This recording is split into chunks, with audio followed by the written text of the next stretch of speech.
Hari ini kisah viral akan menceritakan kembali kisah horor, di mana kisah ini nyata yang telah dialami oleh seorang wanita. Kisah horor kali ini datang dari seorang wanita remaja, yang sedang magang di salah satu rumah sakit. Wanita ini baru merasakan bekerja sebagai perawat. Kisah ini cukup horor karena wanita ini mendapatkan beberapa kali teror dan kejadian-kejadian aneh dan menyeramkan. Bagaimana cerita ini bermula, dan apa yang terjadi kepada wanita ini? Tonton video ini sampai selesai. Sebelum kalian menonton, alangkah baiknya kalian support dulu channel Kisah Viral dengan subscribe, like, komen, dan share supaya kami lebih semangat untuk membuat kisah-kisah viral lainnya. Terima kasih yang sudah subscribe, like, komen, yang sudah support channel Kisah Viral. Saya doakan semoga selalu diberikan kesehatan dan sukses buat kita semua. Semoga cerita ini bisa memberikan manfaat untuk kita semua ke depannya, agar lebih berhati-hati dan selalu waspada. Inilah kisahnya.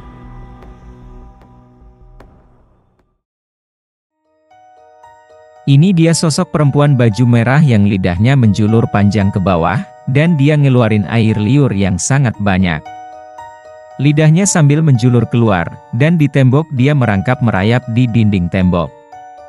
Dan itu perempuan yang sama seperti yang dipoli gigi dan mukanya sama persis. Cerita ini saya ambil dari Twitter yang sangat ramai diperbincangkan dan saya jadikan sebuah cerita, yang menulis cerita ini di akun medsos Twitter bernama Pika. Langsung aja kita masuk ke ceritanya. Pika mengalami kejadian ini pada tahun 2016.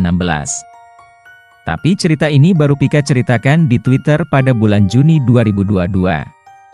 Awal mulanya Pika sama Arum lagi praktek kerja lapangan di salah satu rumah sakit swasta, sebut saja istilahnya magang. Saat itu, Pika dan Arum masih semester 2. Pada waktu itu mereka magang selama 8 minggu atau 2 bulan.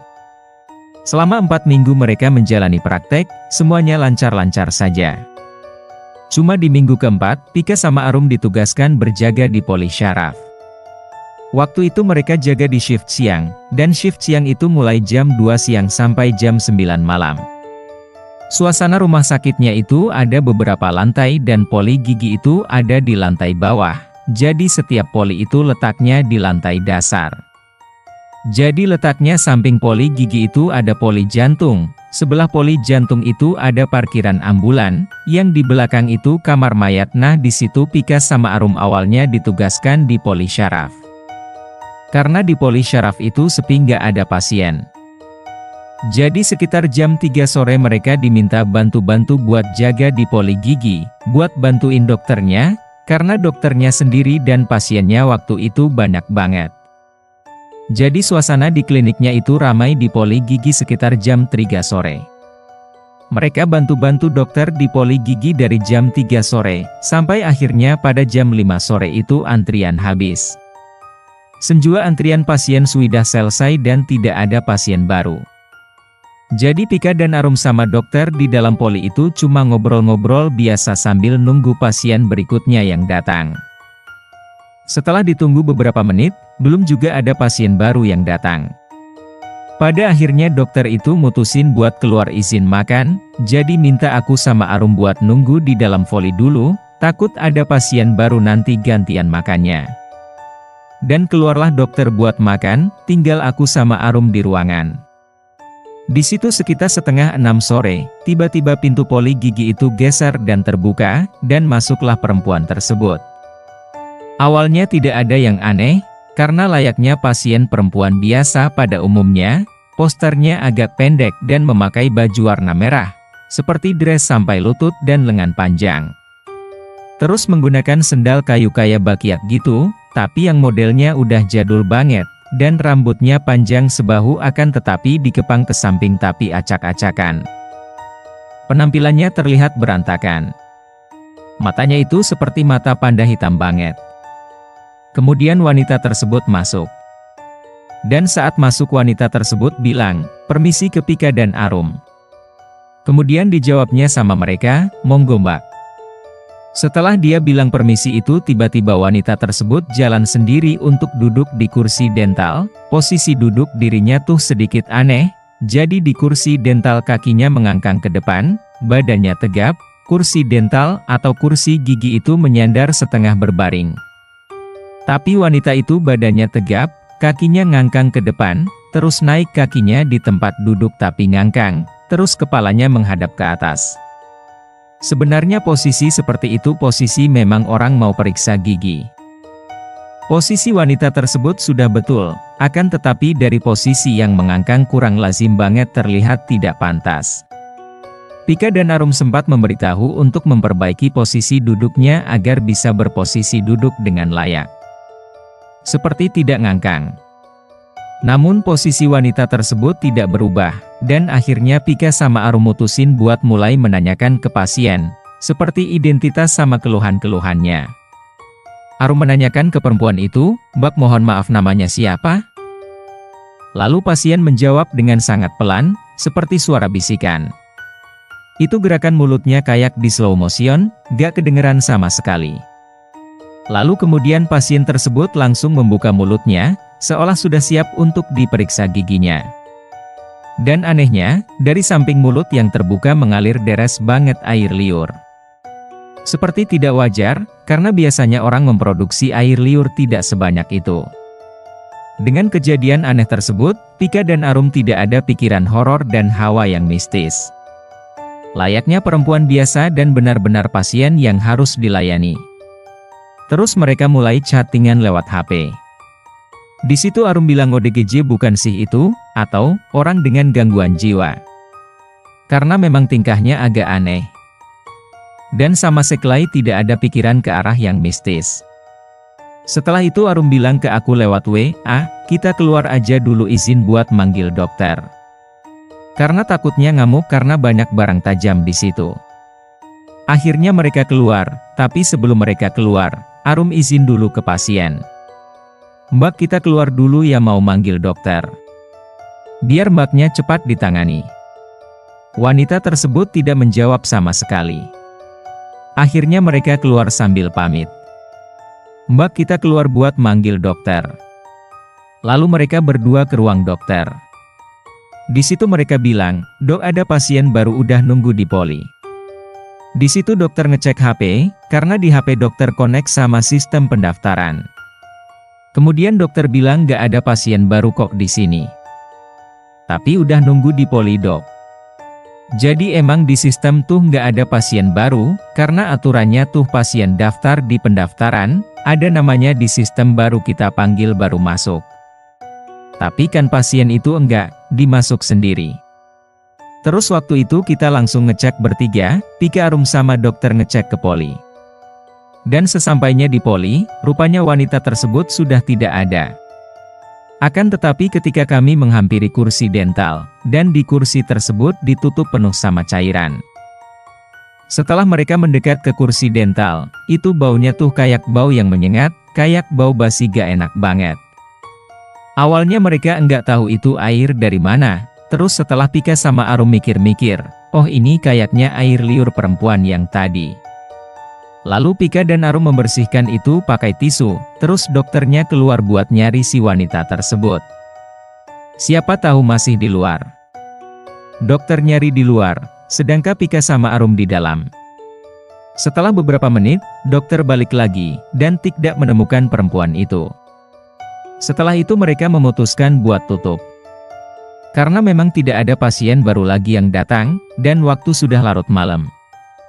Jadi cerita inilah yang akan menjadi cerita awal, yang nantinya akan lebih banyak lagi teror yang menyeramkan yang dialami oleh Pika dan Arum. Mau tahu seperti apa kelanjutannya? Tonton video ini sampai akhir. Setelahnya keesokan harinya, Pika sama rekan satu kos Arum, karena mereka itu satu kamar kos berdua. Dan besok harinya Pika tugas sore dan Arum tugas pagi. Karena Arum tugas pagi dan sudah pulang. Pada saat itu sekitar jam 5 sore Arum telepon Pika, kemudian Arum bilang ke Pika, kata Arum, kok ini di lantai banyak cairan ya kayak lendir, dan baunya gak enak BGD. Lalu Pika bilang, aku gak tahu, pas aku berangkat kerja lantai kering kok. Pada saat itu padahal cuaca terang, dan sama sekali gak ada hujan.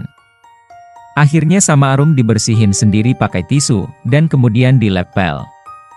Sampai kejadian tersebut, mereka juga belum berpikir hal aneh. Malamnya pas Pika dan Arum tidur sekitar jam pukul 3 pagi.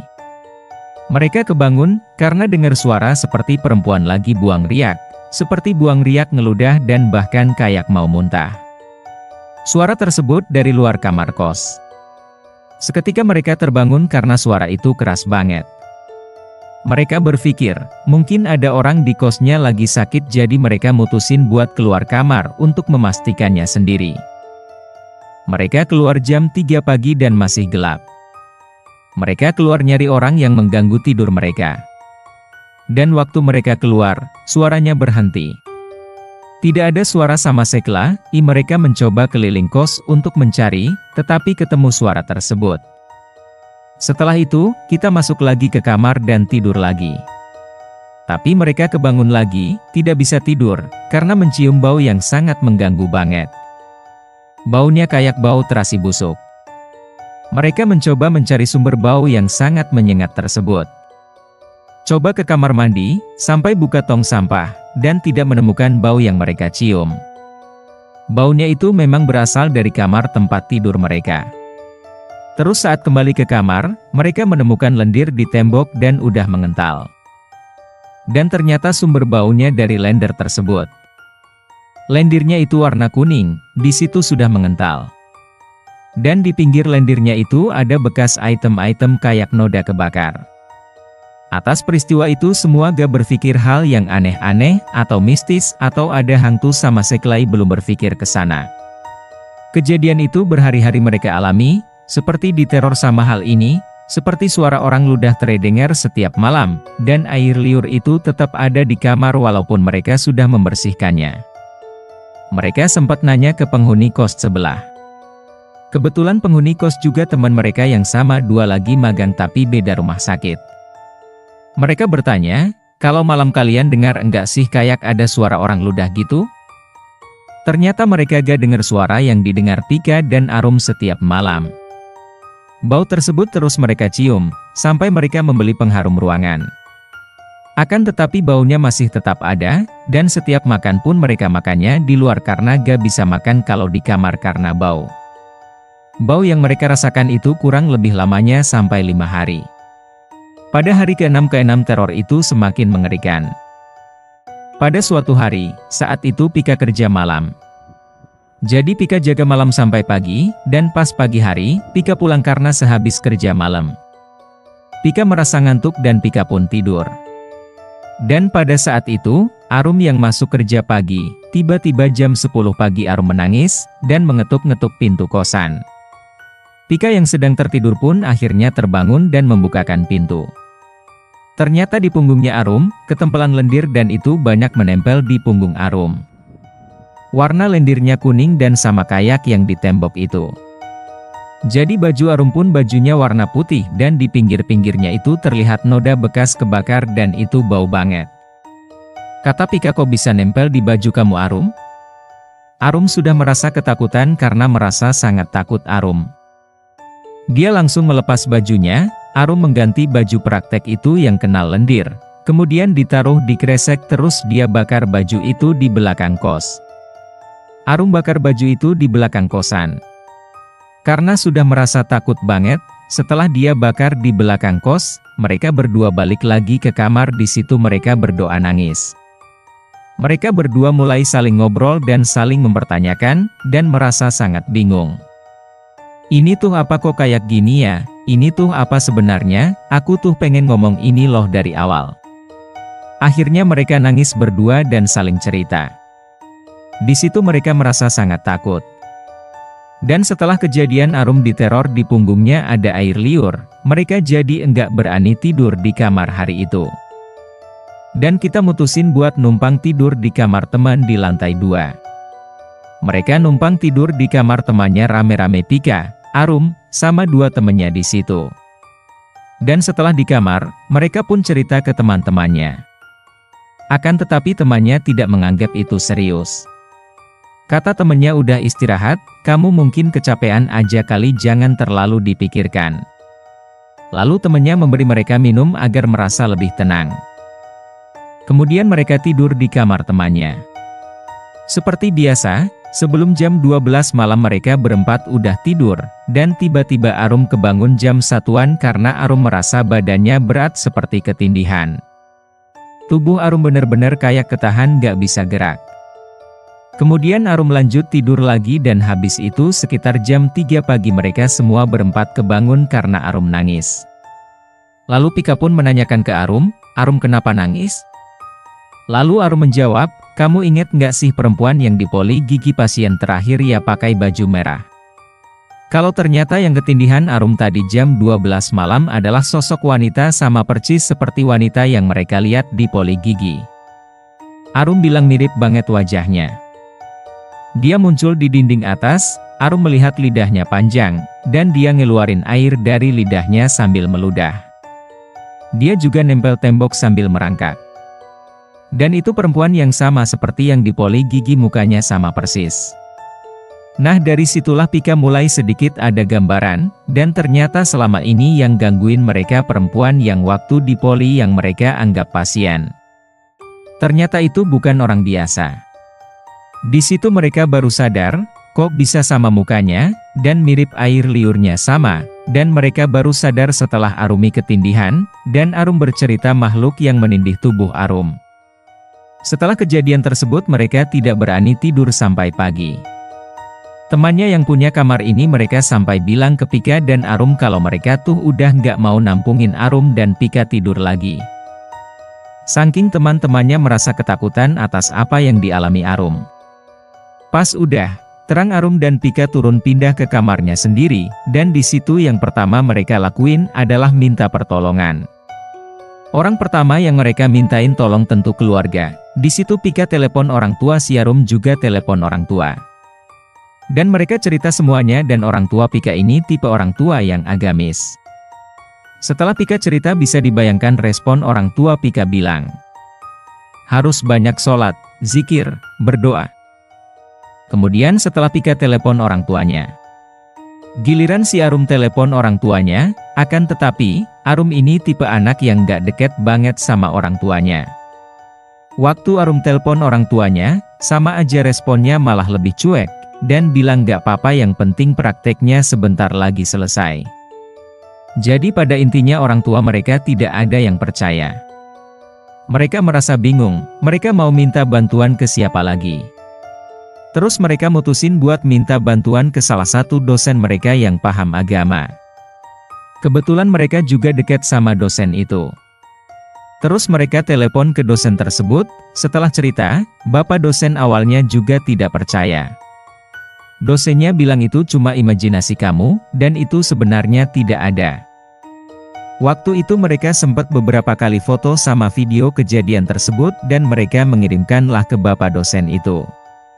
Terus akhirnya dari situ dosennya percaya setelah diberikan foto kejadian menyeramkan oleh Pika dan Arum. Kemudian dosen itu meminta agar malam ini untuk doa bersama via online, jadi lewat video call WhatsApp, dan di loudspeaker.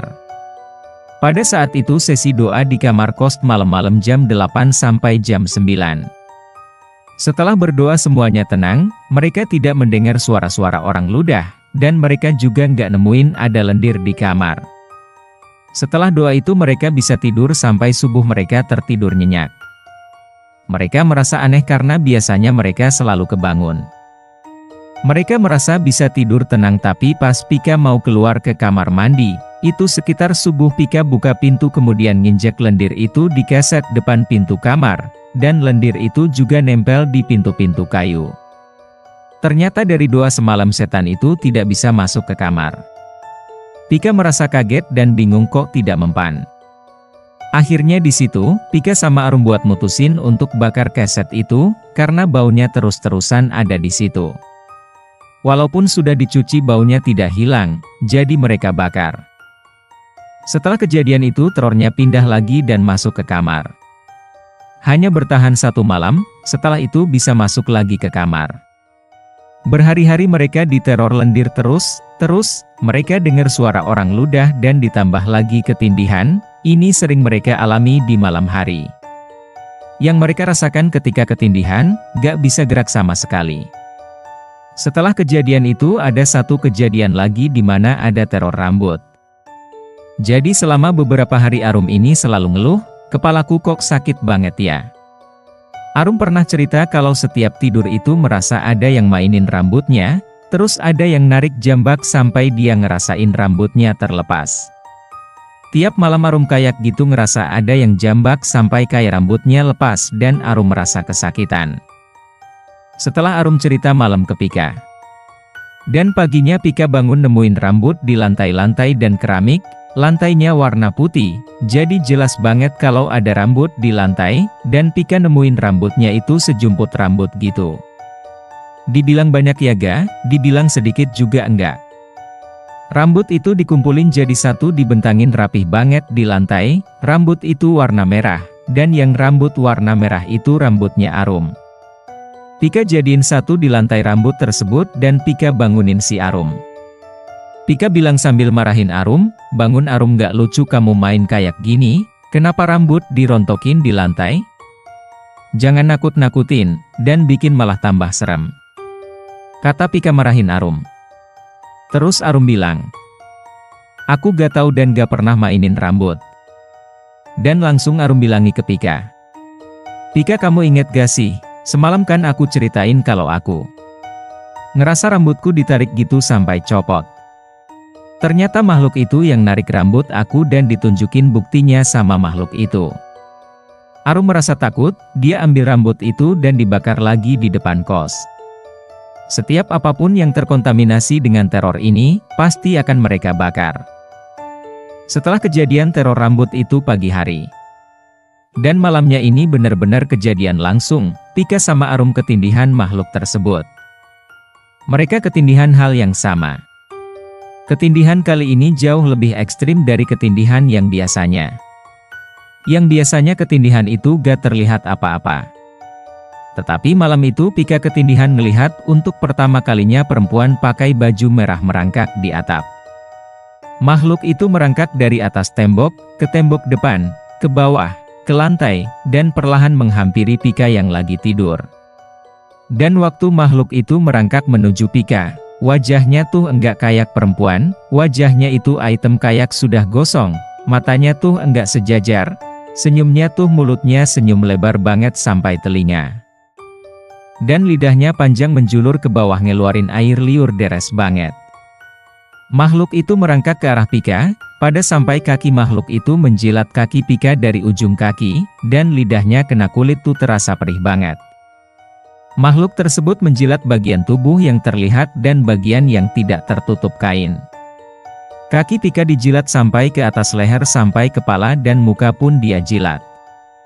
Habis itu Pika kebangun ketakutan, setelah kejadian itu semua bangun. Dan ternyata ketika Pika bercerita kepada Arum dan Arum juga mengalami hal yang sama. Dan Arum pun bercerita juga, ternyata Arum pun bermimpi seperti ketindihan, dan Arum ini kalau tidur bajunya agak minim hanya menggunakan pakaian dalam saja. Jadi bagian tubuh yang kebuka akan lebih banyak dijilat oleh makhluk tersebut. Karena makhluk tersebut itu menjilat bagian tubuh yang terbuka. Setelah kejadian mengerikan ini mereka mutusin buat enggak tidur berhari-hari, mereka sudah tidak makan karena saking takutnya dengan kejadian tersebut dan samoai tidur pun tidak teratur, karena takut hal tersebut kembali terulang. Pada saat itu Pika dan Arum merasa bingung dengan kejadian teror yang selalu datang. Dan di sisi lain mereka juga harus melanjutkan prakteknya di rumah sakit, karena mereka juga nggak mungkin bolos praktek juga. Kalaupun mau izin praktek, bingung izin praktek alasannya apa, masa alasannya ada makhluk halus yang sering gangguin, kan gak masuk akal untuk dijadiin alasan. Pihak keluarga pun setelah kami ceritakan kejadian ini tidak percaya, apalagi orang-orang di rumah sakit. Mau nggak mau mereka tetap praktek dan lebih fokus ke praktek. Sekitar 3 hari mereka gak tidur gak makan setelah kejadian ekstrim itu. Di suatu hari siang-siang Pika sama Arum lagi ngerjain tugas di kasur, dan posisinya tengkurap dua-duanya megang laptop. Tiba-tiba mereka kejatuhan barang, yang posisinya barang itu ada di rak kayu nempel di dinding, dan jaraknya jauh dari kasur.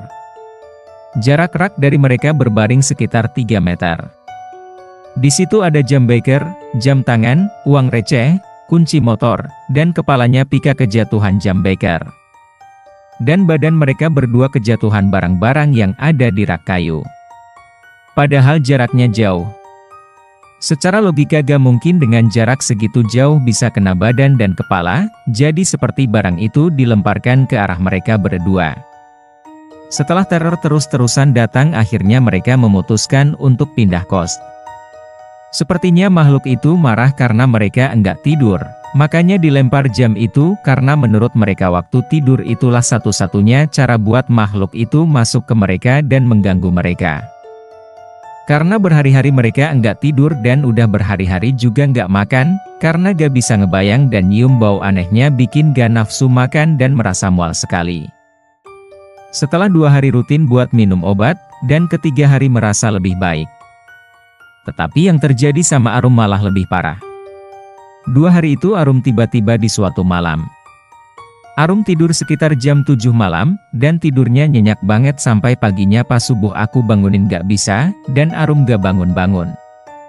Arum cuma gerak pindah posisi aja dan tidak terbangun. Di situ Pika merasa panik dan langsung menghubungi orang tua Arum, dan setelah tahu keadaan Arum dari Pika, orang tua Arum pun langsung mutusin buat nyusul. Perjalanan dari kediaman orang tua Arum ke lokasi kos itu sekitar kurang lebih 3 jam. Setelah telepon orang tua Arum, pagi-pagi sekitar jam 7 Arum bangun dan itu bangunnya langsung posisi duduk dan itu sesak nafas banget. Wajahnya pucat, keringat dingin, menggigil, dan nafasnya cepet banget. Dan Pika pun menanyakan ke Arum.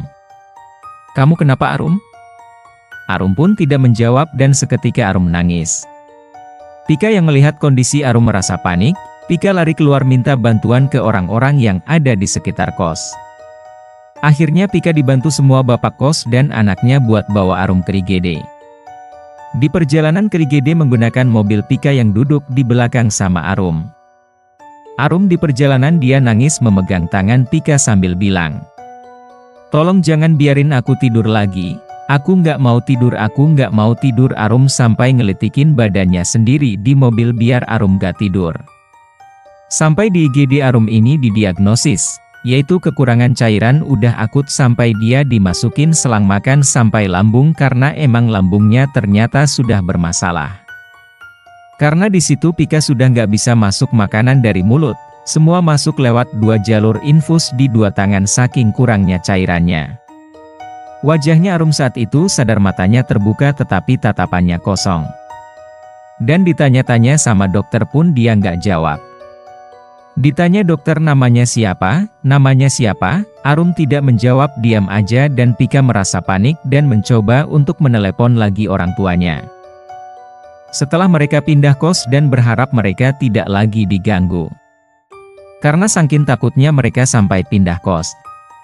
Ternyata setelah mereka pindah kos dan di kos baru pun mereka tetap diganggu seperti meludah di dalam kamar, dan juga ada suara berisik.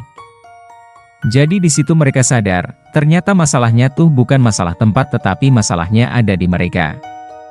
Setelah pindah kos pun mereka melakukan pola hidup yang sama yang ekstrim seperti di kos yang lama. Mereka nggak makan, nggak tidur dan di situ mereka udah dalam kondisi pasrah. Karena mereka sudah mencoba cerita ke siapa-siapa nggak percaya, sedangkan mereka masih harus praktek bahkan sampai didoain pun nggak ngaruh. Mereka sempat cerita ke dosennya. Tapi dosennya bilang sabar ya, udah, respon dosennya gitu aja. Setelah pindah kos mereka badan drop, sama-sama panas, menggigil mereka sampai muntah-muntah karena udah kondisi parah banget sampai izin gak praktek. Dan mereka periksa ke dokter umum, dan ditimbang berat badan, ternyata tanpa mereka sadar, kalau ternyata mereka tuh berat badan turun drastis banget. Arum turun 7 kilo dan Pika hampir 5 kilo. Setelah mereka ke dokter umum mereka didiagnosis kurang cairan dan kurang nutrisi, dan disarankan buat rawat inap, karena sudah infeksi segala macam demam. Tapi mereka mutusin buat enggak mau rawat inap karena mereka pikir repot kalau misal sampai pindah ke rumah sakit. Mereka menolak dengan alasan mereka masih ada kewajiban praktek. Jadi akhirnya kita pulang lagi ke kos dan dikasih obat sama dokternya. Sampai di kos mereka nangis, mereka bingung sama kejadian ini, udah pindah kos enggak ngaruh, mereka merasa sendiri banget. Dan sampai si Arumi ini waktu bilang kayak gini ke Pika. Aku bersyukur banget loh kamu ngalamin ini juga, jadi aku enggak ngalamin ini sendiri ada temennya. Setelah dihubungi kembali orang tua Arum, dan diinformasikan yang terupdate bahwa Arum sudah dibawa ke IGD. Kemudian orang tuanya langsung mencoba untuk menemui Arum karena merasa panik anaknya sampai masuk IGD. Kondisi Arum semakin parah, di situ Arum berjam-jam di IGD dan gak sadar, dan gak bisa diajak komunikasi sama sekali. Dan akhirnya tidak lama kemudian, orang tua Arum datang, sontak sangat terkejut melihat kondisi anaknya Arum yang hanya terdiam, tatapannya kosong seperti orang melamun, dan tidak bisa diajak komunikasi. Ibunya shock banget dan terus-terusan menangis melihat kondisi Arum. Setelah di IGD Arum dipindah ke ruang rawat inap, setelah dirawat inap sorenya Arum mulai sadar dan mulai bisa diajak komunikasi. Waktu maghrib tiba dan orang tua Arum pergi untuk sholat, dan Pika yang nungguin Arum sendiri di kamar. Kemudian Arum cerita ke Pika, selama Arum tidur, Arum mimpi berhari-hari Arum ditemenin sama perempuan. Dan perempuan itu mengaku sebagai temannya Arum. Arum sampai nanya ke Pika, kalau sebenarnya Arum tidur berapa hari? Pika pun menjawab kamu tidur cuma 1 hari Arum. Kata Arum, dengan wajah kaget. Apa cuma semalam? Arum merasa seperti di dalam mimpi sudah berhari-hari sama perempuan yang ngaku teman Arum. Jadi dalam mimpinya Arum yang berhari-hari Arum itu diajak main, diajak ngobrol, diajak makan, jalan-jalan. Sampai akhirnya Arum ini sama perempuan itu duduk di tanah lapang seperti tanah warna merah. Dan Arum ngobrol dengan wanita di dalam mimpinya, dan perempuan itu sambil tangannya menggali tanah. Entah dari mana tiba-tiba galian wanita itu sudah dalam banget. Kemudian makhluk tersebut masuk ke dalam tanah, terus makhluk itu manggil Arum sini ikut masuk. Jadi makhluk tersebut nyuruh Arum ikut masuk. Arum bilang gak mau, aku takut. Gak apa-apa ada aku di sini kata makhluk tersebut untuk meyakinkan Arum agar mau masuk. Arum dipaksa untuk masuk ke lubang hitam tanah tersebut, namun Arum tetap gak mau masuk dan kemudian Arum pun lari. Ketika Arum lari tiba-tiba perempuan mengejar Arum dari belakang Arum.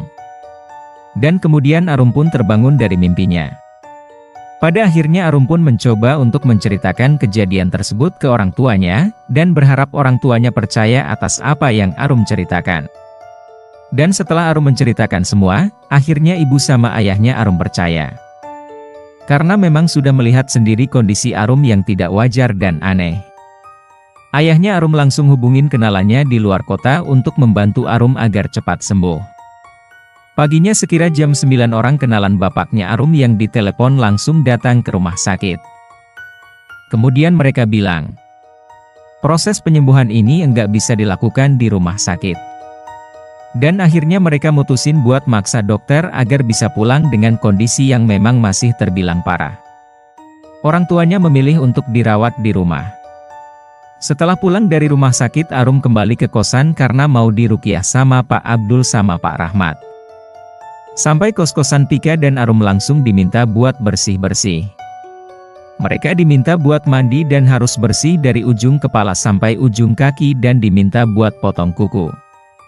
Setelah bersih-bersih mereka duduk di tengah, posisinya Pika sama Arum hadap-hadapan duduk di lantai kakinya Sila.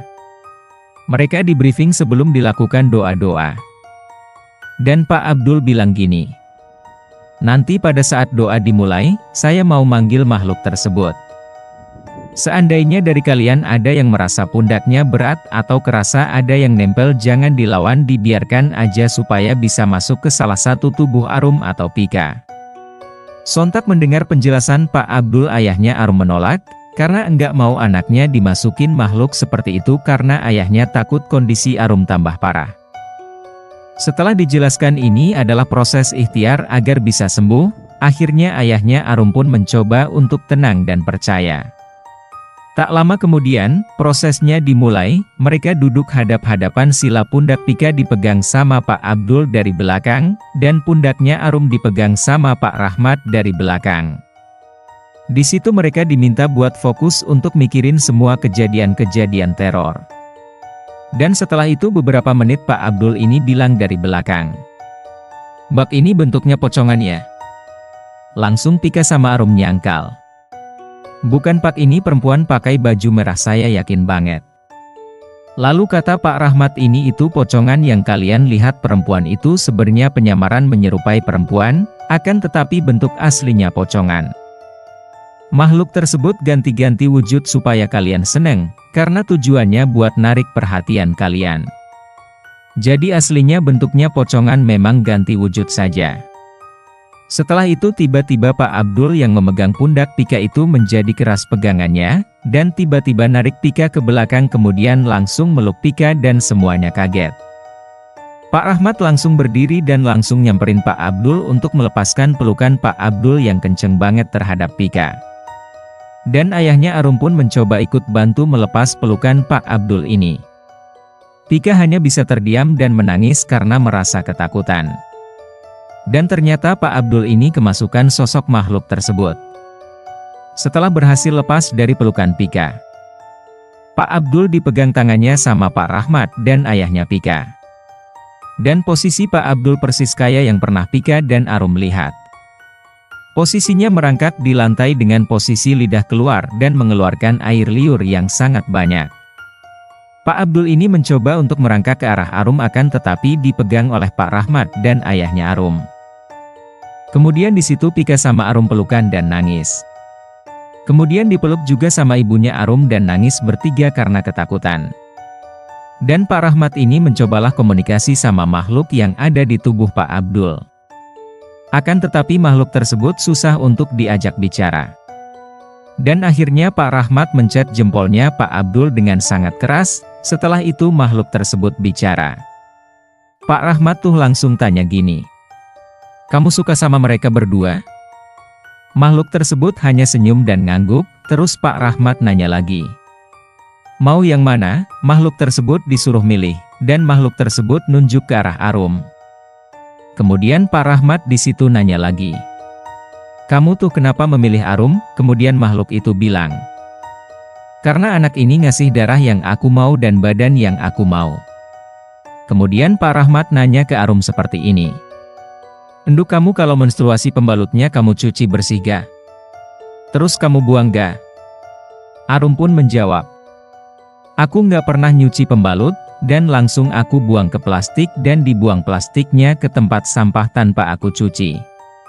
Kemudian Pak Rahmat ini langsung jelasin, kalau sosok ini tuh lebih condong suka ke Arum dan lebih condong ngeganggu Arum. Itu karena Arum punya kebiasaan enggak nyuci pembalut dan dia kalau tidur bajunya minim. Jadi sosok makhluk ini tuh suka sama Arum walaupun sosok ini tuh aslinya perempuan. Kemudian Arum bilang ke makhluk itu, Arum bilang, "Udahlah jangan ganggu aku lagi, kita juga udah beda alam. Aku nggak mungkin sama kamu, aku juga bukan lesbi." Makhluk ini memang bertujuan mau bawa Arum ikut sama dia, dan makhluk ini bilang pengen nikahin Arum. Kemudian makhluk itu bilang, "Sebenarnya saya suka dan sudah mengincar Arum saat kalian masuk ke rumah saya." Ternyata rumahnya makhluk itu adalah rumah sakit tempat Pika dan Arum praktek. Kemudian Pak Rahmat ini bilang ke makhluk itu untuk nego. Pak Rahmat bilang, "Mau ngelepasin mereka berdua enggak?" Kemudian di situ Pika sama Arum pelukan dan nangis. Kemudian dipeluk juga sama ibunya Arum dan nangis bertiga karena ketakutan. Dan Pak Rahmat ini mencobalah komunikasi sama makhluk yang ada di tubuh Pak Abdul. Akan tetapi makhluk tersebut susah untuk diajak bicara. Dan akhirnya Pak Rahmat mencet jempolnya Pak Abdul dengan sangat keras, setelah itu makhluk tersebut bicara. Pak Rahmat tuh langsung tanya gini, "Kamu suka sama mereka berdua?" Makhluk tersebut hanya senyum dan ngangguk, terus Pak Rahmat nanya lagi, "Mau yang mana?" Makhluk tersebut disuruh milih, dan makhluk tersebut nunjuk ke arah Arum. Kemudian Pak Rahmat di situ nanya lagi. Kamu tuh kenapa memilih Arum? Kemudian makhluk itu bilang. Karena anak ini ngasih darah yang aku mau dan badan yang aku mau. Kemudian Pak Rahmat nanya ke Arum seperti ini. Enduk kamu kalau menstruasi pembalutnya kamu cuci bersih gak? Terus kamu buang gak? Arum pun menjawab. Aku nggak pernah nyuci pembalut, dan langsung aku buang ke plastik dan dibuang plastiknya ke tempat sampah tanpa aku cuci. Kemudian Pak Rahmat ini langsung jelasin, kalau sosok ini tuh lebih condong suka ke Arum dan lebih condong ngeganggu Arum. Itu karena Arum punya kebiasaan enggak nyuci pembalut dan dia kalau tidur bajunya minim. Jadi sosok makhluk ini tuh suka sama Arum walaupun sosok ini tuh aslinya perempuan. Kemudian Arum bilang ke makhluk itu, Arum bilang, udahlah jangan ganggu aku lagi, kita juga udah beda alam. Aku nggak mungkin sama kamu, aku juga bukan lesbi. Makhluk ini memang bertujuan mau bawa Arum ikut sama dia, dan makhluk ini bilang pengen nikahin Arum. Kemudian makhluk itu bilang, sebenarnya saya suka dan sudah mengincar Arum saat kalian masuk ke rumah saya. Ternyata rumahnya makhluk itu adalah rumah sakit tempat Pika dan Arum praktek. Kemudian Pak Rahmat ini bilang ke makhluk itu untuk nego. Pak Rahmat bilang, mau ngelepasin mereka berdua enggak? Semoga kisah nyata ini bisa jadi pelajaran bagi kita semua, agar senantiasa selalu berdoa, dan meminta perlindungan Sang Pencipta, agar kita semua selalu dilindungi dari gangguan kejahatan manusia ataupun jin. Terima kasih sudah menonton video ini sampai habis. Berikan dukungan kalian dengan cara menekan tombol subscribe, like, dan juga share karena siapa tahu atas kisah ini bisa menginspirasi kalian di luar sana agar senantiasa lebih berhati-hati dan selalu berdoa agar selalu dijaga dan dilindungi oleh Allah Subhanahu wa Ta'ala. Silahkan tuangkan pendapat kalian di kolom komentar atas kisah ini. Semoga atas cerita yang sudah kisah viral sampaikan ini menjadi pelajaran untuk kita semua. Sampai bertemu lagi di cerita kisah viral selanjutnya.